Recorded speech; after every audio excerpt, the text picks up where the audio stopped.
Bună, dragii mei! Bine ați venit, bine ați revenit! Eu sunt Meme și ca de fiecare dată vă reamintesc cât de minunați și de puternici sunteți. Vin astăzi către voi cu o nouă emisiune, să vedem ce ne spune energia din mentalul colectiv. Vă recomand ca de fiecare dată de aici să luați informațiile cu care rezonați. Ceea ce vă este vouă util, ce nu, să lăsați deoparte. Ne putem uita și la vibrația lui 28 și la vibrația lui 29 ca și numere așa. 28 este numărul prosperității. Este un număr care, redus la o singură cifră, ne dă 1. Acțiunea, inițiativa, leadership-ul. În timp ce 29 adunat ne dă 11 și deși este un număr maestru în univers, avem doar numerele de la 0 la 9. Deci, în esență, 2. Cu alte cuvinte, întreabă-te pe tine însăți ce ai de făcut și acționează în conformitate cu intuiția ta.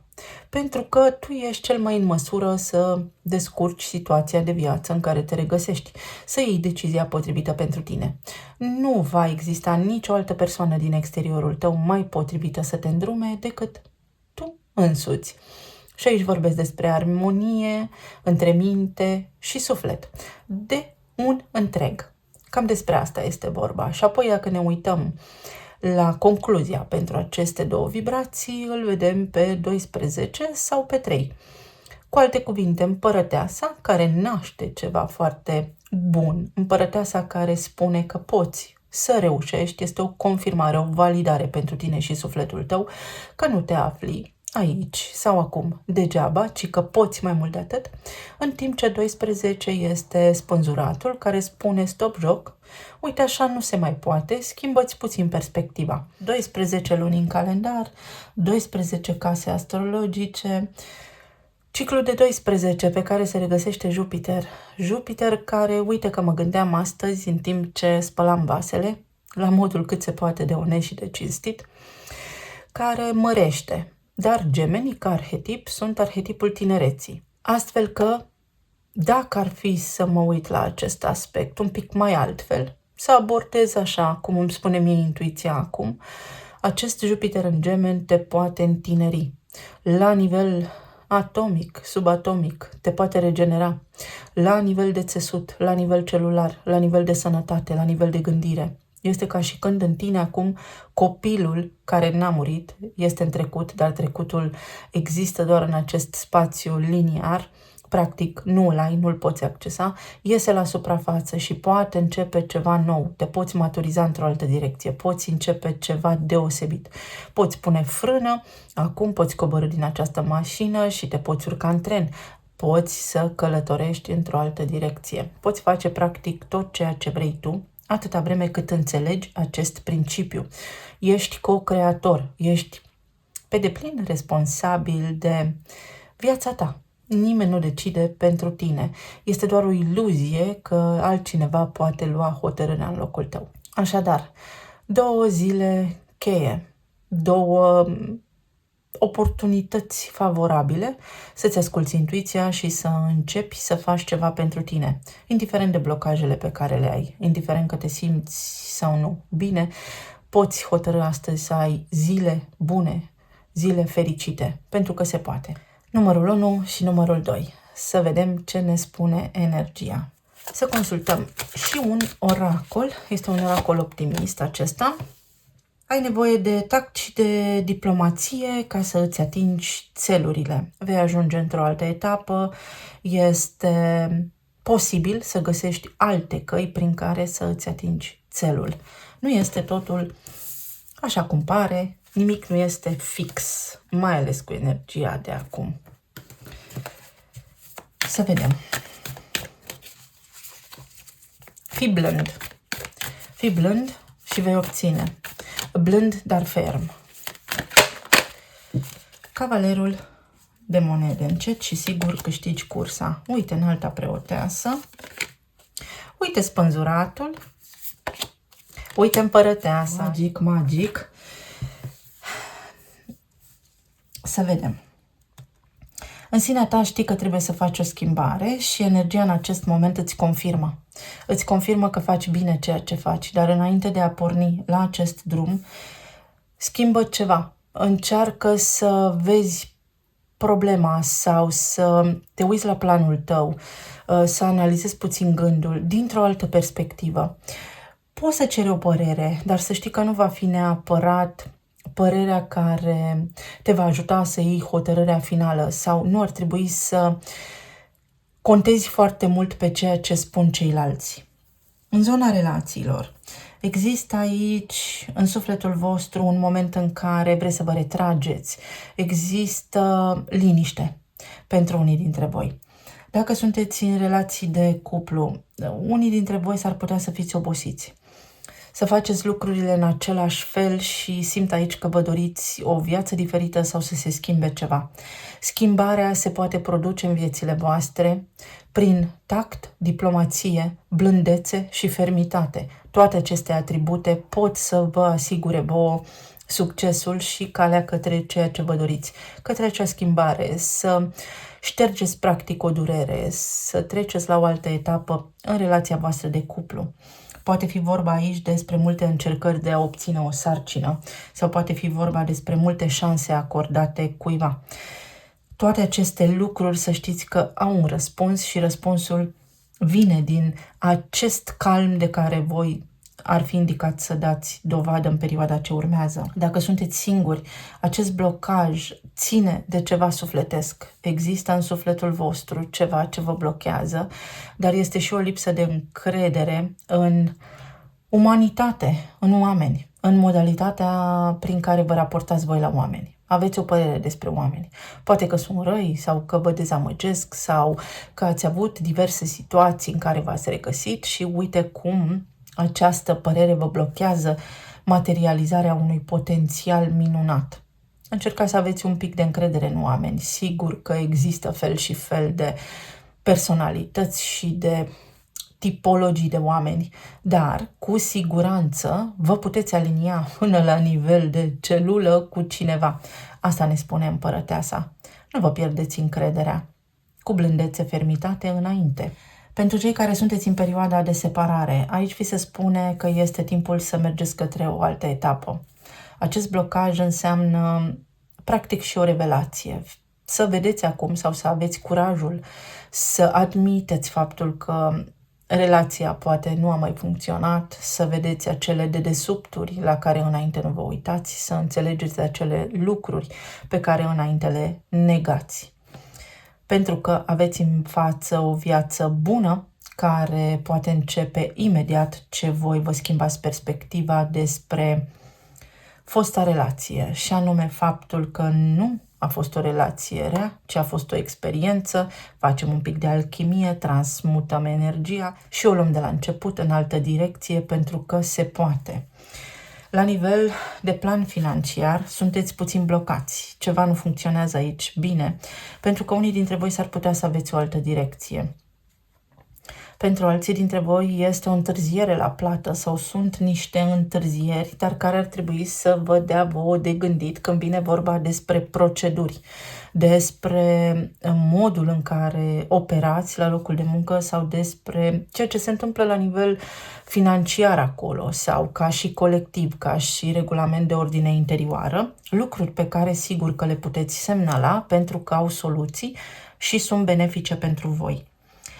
Mai poate fi vorba despre încercarea de a face o achiziție importantă când vine vorba despre familie, despre casă, iar în acest moment s-ar putea să nu fie exact alinierea perfectă pentru ca voi să faceți aceste demersuri, aceste blocaje, asta ne spun aici, pentru că altceva mai bun apare pentru voi, o altă șansă, un alt imobil, o altă casă, un alt plan, pe care sigur că nu îl vedeți acum, ci trebuie cumva să vă liniștiți puțin, să vedeți așa schema întreagă a lucrurilor.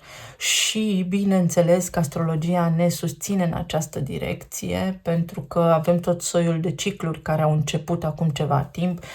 Vom avea în septembrie eclipsă parțială de lună, care este un ecou al lunii noi din Pești, din martie 2023. Avem acel dialog între Marte și Saturn, care s-a petrecut de-a lungul timpului, aveam acele aspecte dintre Saturn și Jupiter, toată viața noastră este ciclică, nu se întâmplă așa de la zi la zi, ci un lucru duce la celălalt. La nivel de sănătate, aici vi se spune că vă puteți regenera voi singuri corpul. Sigur că este nevoie de un mental foarte puternic, mental care ne este corupt prin știri. Așa că aici este vorba despre mentalul vostru, despre însănătoșirea minții, despre claritate mentală care vă ajută să vă regenerați. Aș putea spune să vă mai nașteți odată în același corp, să vă revigorați starea de sănătate. 7 de cupe,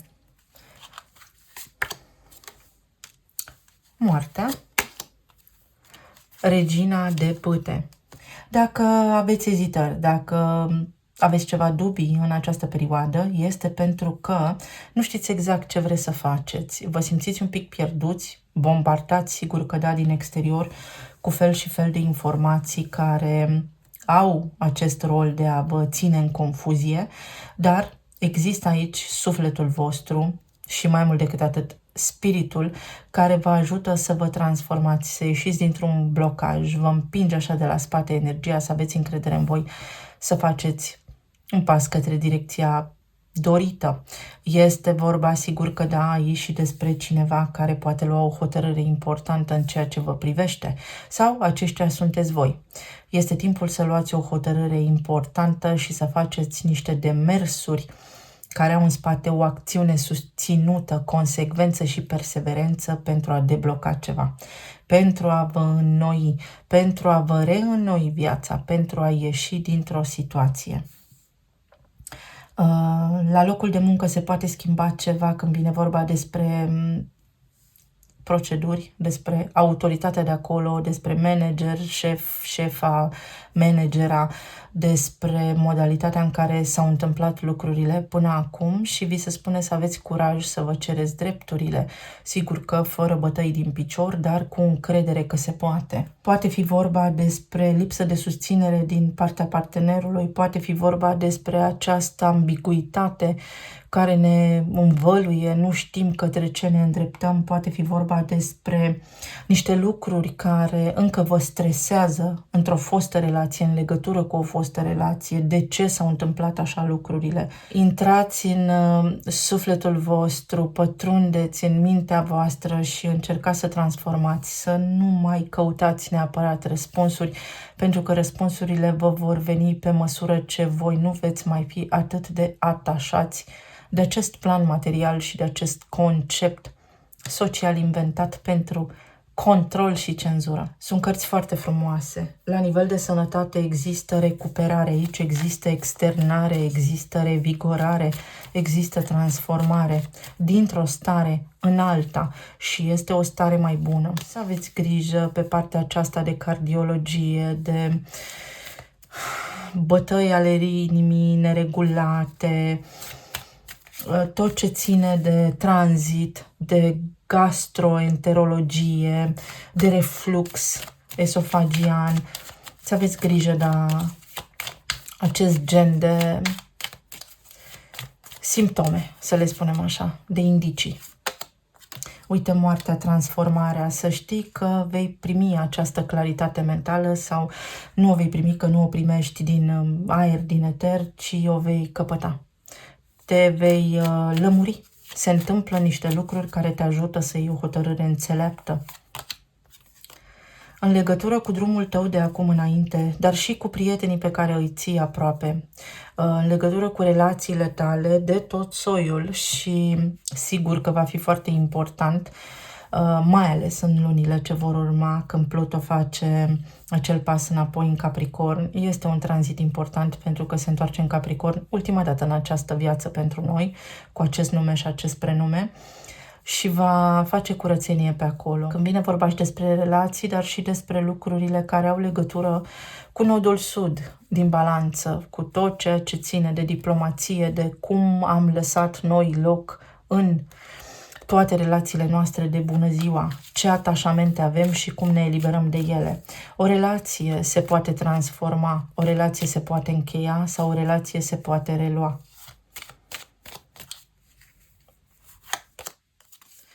Și este vorba aici despre comunicare.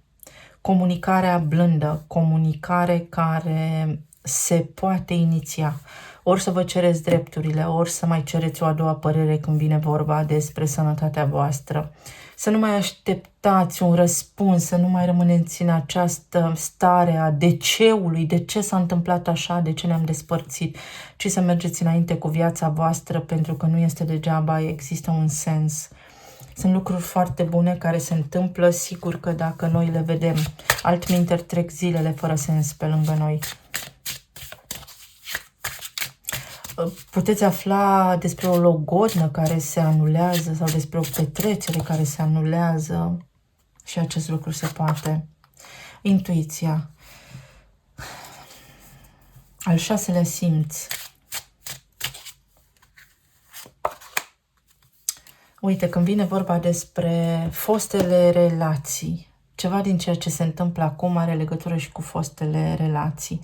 Fostul loc de muncă, experiența mea de viață, fosta relație, o fostă relație, un partener la care v-a rămas gândul, cineva care a fost în viața voastră cândva și s-au activat acolo niște gânduri, s-au activat acolo niște frici, toate acelea pot ieși la suprafață, mai ales că vom avea eclipsa aceea de lună parțială, care este puternică, va fi în Pești și să știți că va conta foarte, foarte mult, pentru că acolo l-avem și pe Saturn, pentru că acolo va face conjuncție și cu Neptun, cu iluziile. Aceasta este o carte a Peștilor. Cumva să știți că se sparge mirajul, descoperiți ceva, vă eliberați de o tensiune, de un stres, se spulberă misterul din jurul cuiva sau aflați o informație de preț pentru voi. Să vedem ce ne spun talismanele.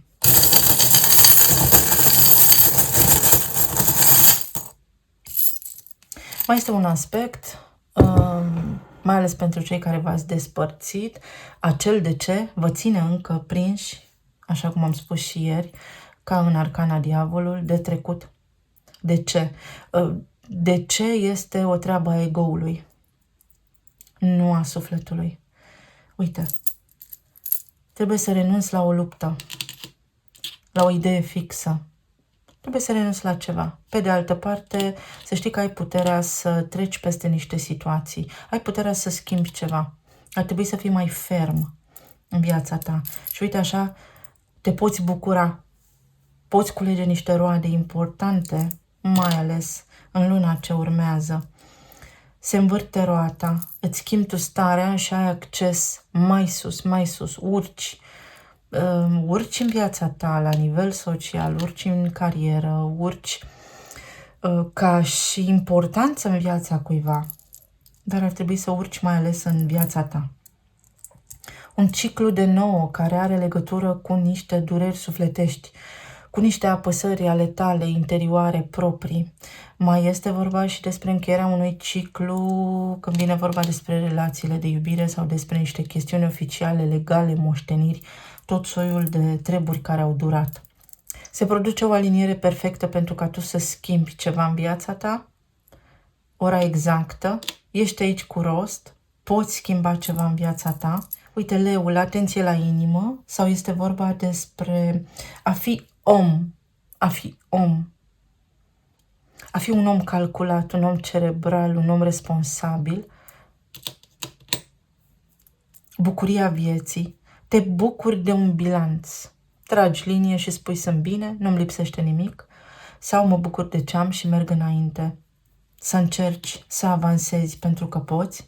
Coloana vertebrală poate fi nervul sciatic, poate fi sistemul nervos. Este o durere veche aici pe care trebuie să o eliberezi, pentru că de asta te apasă pe coloană. Ai parte de ceva frumos în perioada ce urmează. Starea ta din aceste zile te ajută să-ți schimbi viața, perspectiva, traiectoria. Pești, uite că am vorbit și despre Pești. Saturn în Pești și Neptun în Pești. pentru întreaga lume, nu doar pentru voi că ați ales acest grup. A venit momentul să ne asumăm viața, să facem ceva pentru noi, pentru că noi ne dăm puterea cui?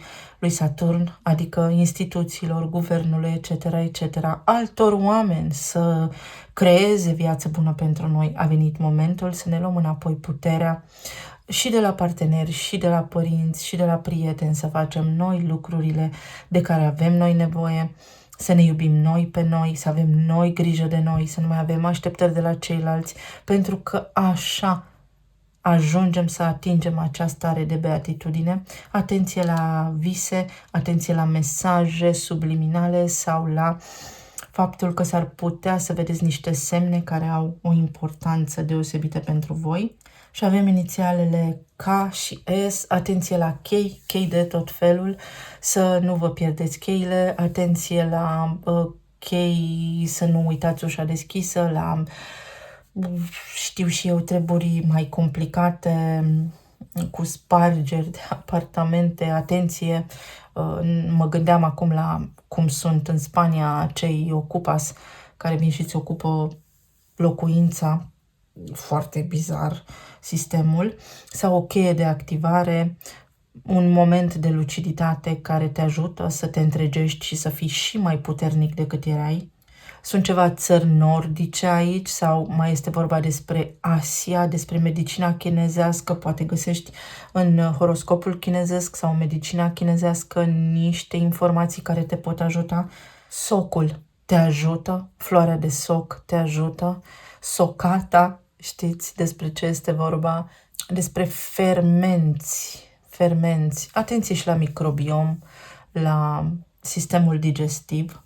Și aici este vorba despre căutare. Ești într-o căutare și căutarea, să știi că te poate duce acolo unde ai tu nevoie în acest moment, dar atunci când hotărăști tu, trebuie să-ți găsești motivația și motivația nu ne este luată prin mediile de socializare și prin doza enormă de dopamină pe care o primim, o secretăm atunci când facem scrolling, ne uităm pe internet. Foarte multe lucruri se întâmplă din cauza acestor aplicații. Ar trebui să faceți o cură de detoxifiere. M-aș bucura mult. Vă mulțumesc tare mult. Să vedem ce ne spune energia. Începem cu acest oracol optimist, așa am spus și la grupul cu numărul 1. Conexiuni.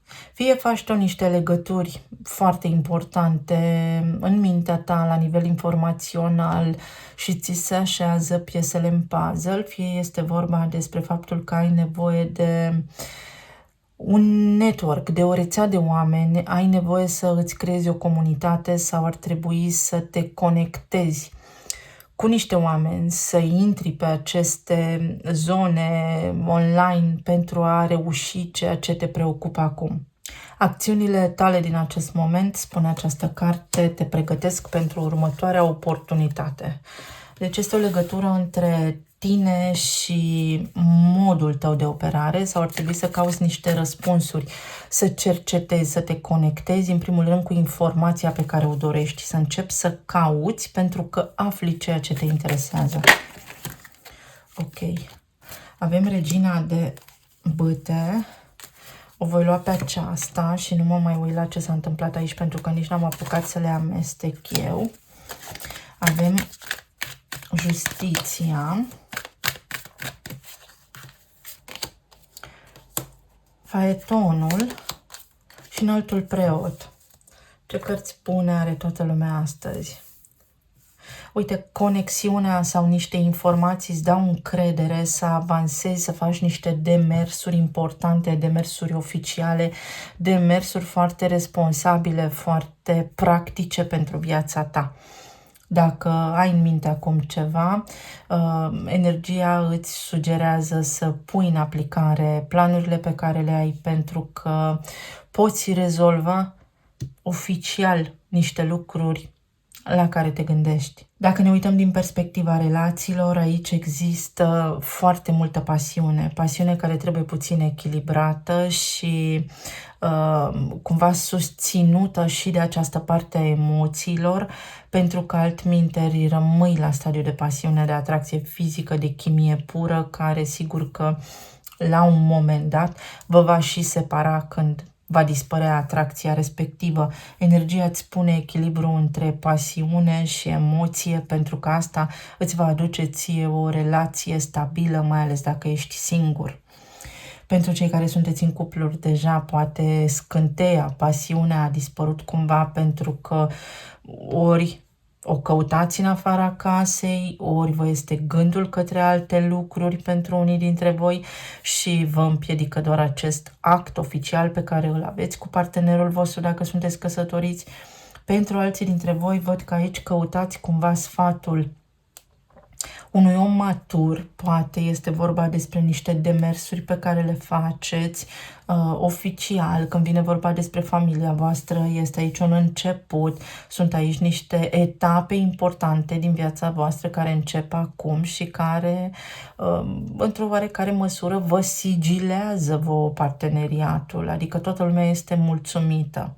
Pentru cei care v-ați separat, aici energia vă spune separarea aceasta este pentru că tu te poți conecta cu altcineva mai stabil, cu cineva care să te respecte, cu cineva care să te vadă ca de la egal la egal și asta este doar de bine. Înainte era mult foc, multă pasiune, mult impuls, multă explozie, dar care sigur că se stingea repede ca și focul. Adică, cu alte cuvinte, relația dinainte a fost bazată pe pasiune, a fost bazată pe ceva de moment și s-a ars acea etapă, este momentul să treci mai departe către o altă etapă și această nouă etapă din viața ta îți poate aduce acel sens al stabilității pe care tu îl cauți, acel acasă, acel umăr alături de care tu să mergi în viață și să te simți în siguranță. În zona materială se întâmplă niște lucruri bune aici, se corectează niște lucruri, se semnează niște acte, poți avea parte de o negociere, poate fi vorba despre un nou loc de muncă după o perioadă lungă în care nu ai avut un loc de muncă. Ideea este să faci ceva pentru asta. Și uite, înaltul preot aici spune că poți merge la interviuri, că te poți baza pe experiența ta de viață pentru un nou job, pentru un nou serviciu. Poate fi vorba și despre succes când vine vorba despre autorități, când vine vorba despre niște demersuri legale pe care le faceți acum. Sunt chestiuni oficiale când vine vorba despre viața omului, despre traiul omului și toate serviciile de care avem noi nevoie să ne ducem traiul. Și aici este succes, este o reușită. Bifați ceva bun pentru voi în perioada ce urmează. La nivel de sănătate sau stare emoțională, încrederea. Să știți că vă ajută în perioada ce urmează încrederea că aveți așa un sistem de siguranță sau ar trebui să ieșiți din casă, să vă faceți prieteni, să vă găsiți sufletul, să vă găsiți tribul de suflete cu care să rezonați, să nu mai petreceți în singurătate viața. Există oameni cu care te poți conecta, există activități creative pe care le poți face pentru că acest lucru te va ajuta să îți îmbunătățești și starea de sănătate. Există creativitate, voie bună aici, care uite că te ajută să te echilibrezi.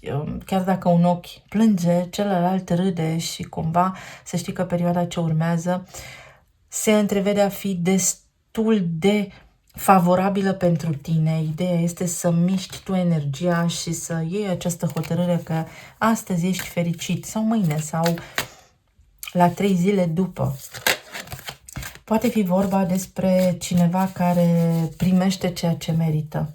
Ai avut aici de-a face cu o persoană, indiferent de natura relației pe care ai avut-o, care primește ceea ce merită. La modul că da, se face dreptate, dar primește ceea ce merită. Exact asta văd. 7 de monede. Cavalerul de spade. Din nou, regina de bâte. Regina de bâte a apărut și la celălalt grup. Treci printr-o perioadă unde claritatea ta mentală este absolut necesară pentru ca tu să ajungi unde îți dorești. Este vorba despre a verifica, despre a înțelege, despre a trece prin fiecare etapă, așa cum este ea, dar fără grabă, fără să te aventurezi în ceva necunoscut, ci mai degrabă să pășești încet și sigur. Aici este vorba despre ceva ce a durat. Ai zăbovit mult, ai stat mult cu gândul la cineva, ai făcut fel și fel de lucruri. Persoana aceasta s-ar putea să se mai intereseze de tine și de soarta ta, dar pentru tine a venit momentul să mergi înainte, pentru că aici ai parte de o viață bună, de un statut social, de un loc de muncă bun, de o stare de sănătate bună, de încredere, de parteneriat, de relație, de pasiune, dar toate ca un întreg. În timp ce aici este în permanență o senzație de singurătate, de lipsă, cumva. Deci lași în urmă o perioadă de lipsă pentru a te îndrepta către succes, către ceva plin. Te împlinești într-o anumită direcție, semnezi niște contracte, niște colaborări noi, poate faci niște cursuri, poate ții niște certificări sau poate tu cu sufletul tău iei așa o decizie de astăzi pe mâine, gata, schimb ceva în viața mea și mă țin de planul meu, pentru că schimbarea vine în etape. Acel obicei trebuie să se transforme în rutină, într-un fel de a fi. Frumoasă energia. Te așteaptă cineva, obții ce-ți dorești, o mare dorință de-a ta se poate îndeplini. Pe de altă parte, unii să știți că aveți un admirator secret sau cineva din viața voastră vă dorește, este pasiune, este sexualitate, este erotism aici, depinde, da, de situația fiecăruia dintre voi. Este vorba și despre o așteptare pe care o ai, care se poate îndeplini, despre faptul că stai cu sufletul la gură, uite că vine corabia în portul tău, este vorba despre tine și atitudinea ta, tu vei reuși ceva și este ceva important, de impact major în viața ta. Intri în această perioadă de stabilitate, avem ancora, cum am menționat deja, și aici avem un cadou. Prin faptul că ai încredere în tine și că nu te simți singur și abandonat, dacă tu aplici această tehnică, să spunem, de supraviețuire sau de mod de trai, vei vedea cum lucrurile încep să se aranjeze și este vorba despre tehnica de manifestare pe care o poți aplica. Binele trage la bine, optimismul trage la optimism. Niciodată dintr-o stare pesimistă nu poți obține ceva bun, pentru că, da, poate este un licăr acolo de speranță, dar speranța te va duce tot către speranță, adică tot către gol. Primești un cadou sau complimente, laude la locul de muncă. Poate fi vorba și despre niște lucruri oficiale, ca și când tu acum culegi niște roade ale muncii tale. Foarte bună energie aici, cineva primește ceea ce merită, să știți, voi sau o persoană cu care interacționați, la care vă gândiți voi acum. Bun, să vedem ce ne spun și talismanele.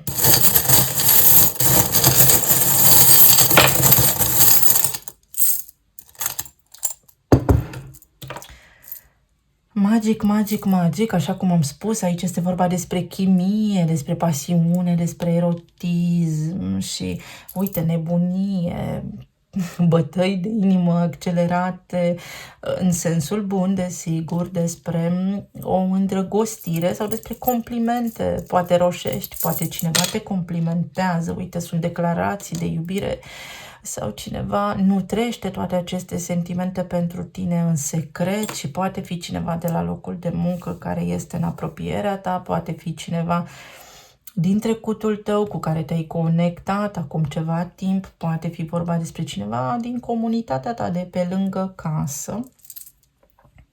Vezi? Mai poate fi vorba pentru unii dintre voi despre faptul că aveți pe cineva în minte și nu știți ce crede despre voi, fix ceea ce credeți și voi despre această persoană. Uite, repară-te ridică-ți vibrația, trebuie să ai încredere în tine, să spui ceea ce vrei, altminteri ce ai avut și ce ai pierdut.